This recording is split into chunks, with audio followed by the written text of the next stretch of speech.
I'm Tori and I run Educate and Agitate, the page that you may be watching this on.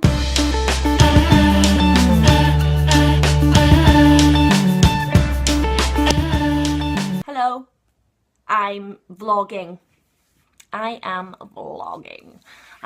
vlogging about my mental health, something I never thought I would do, something I've always felt slightly ashamed about and embarrassed about, and a little bit, oh God, are people going to think I'm mental? Yes, I have mental health issues.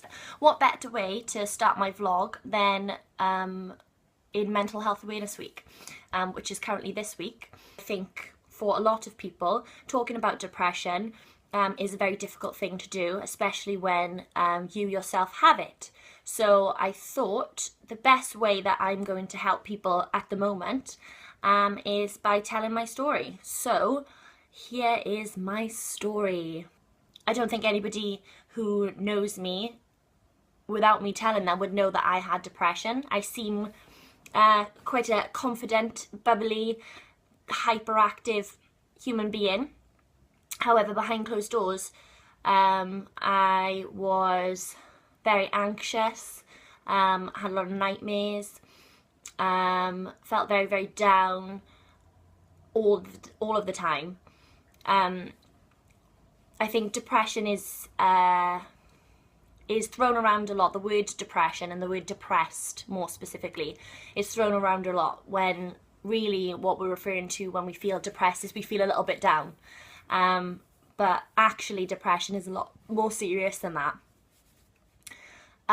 It's a hard thing to describe, but for me it just felt very much like I had weights on my shoulders, on my chest, just everything feels harder to do, everything takes effort. When I was 20, I was actually diagnosed with post-traumatic stress disorder as well. So I have depression, anxiety and post-traumatic stress disorder. What a fun cocktail that is, eh? I've spoken about depression and I speak about depression to people that I know, but I never really delve into too much detail. First of all, because there's never really anything that people can say in response, and there's nothing that they can really do, as in, it is in my own mind and it's very difficult to even describe.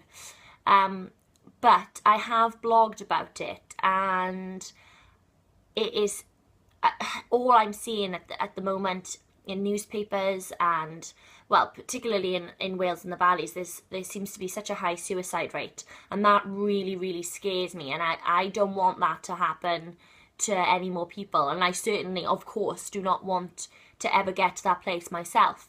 So I find it that I know and I need to be heard, and I need everybody else to be heard, whether that is, just one conversation that just gets the ball rolling. I know it's difficult and I know it's really hard. I've done it myself, and believe me, I've had to do it so many times. And I think one of my lowest points was probably last year. And it's just the hopelessness and the crying and just feeling like nothing will ever change and no one can help you. And that's a really, really horrible feeling to have.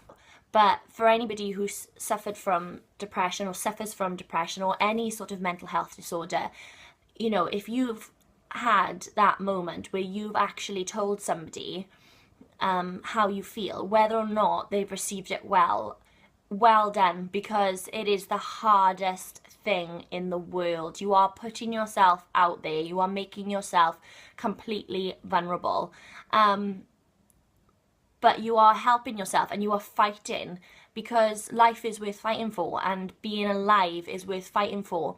And when you have this dark cloud or the black dog or these weights on your shoulders, whatever you want to call it, when you have these things that you have no control over yourself, absolutely zero control over, it's all just a lack of chemical in your brain, it is so hard to push yourself through that and to fight through it, because every day people with mental health issues are fighting. We are fighting to be alive. We are fighting to survive. And you know, that's the tagline for Mental Health Awareness Week this week. It is, are you surviving or thriving? And for a lot of us, we are simply surviving. We are just trying to make the best out of everything. I'm not a doctor. If there are any doctors, any mental health specialists, please comment. Give us your knowledge and wisdom, because there are not enough of you. We need more mental health specialists.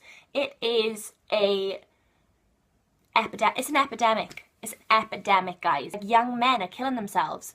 They're killing themselves because they can't speak about how they feel. Because our society tells men, oh, no, we can't talk about your emotions. What? I'm sorry. Is this 1945? Okay, everybody is entitled to speak about how they feel and to let it off their chest and to cry and be emotional. We are given these emotions for a purpose and we need to use them. I'm going off on a bit of a rant now, aren't I? But yes, narrowing it down.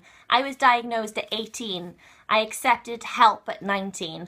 I have been to the doctors I don't know how many times, and I have taken various medications. I have had therapy. I've had cognitive behavioural therapy. I've had the experience, and if I can help you guys in any way, shape or form, I will do it, and I will help you get through this.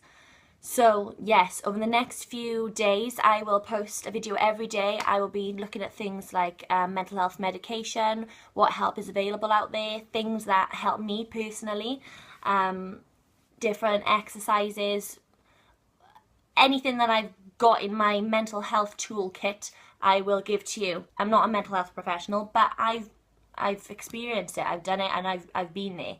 So surely I can give you something. I have something to offer.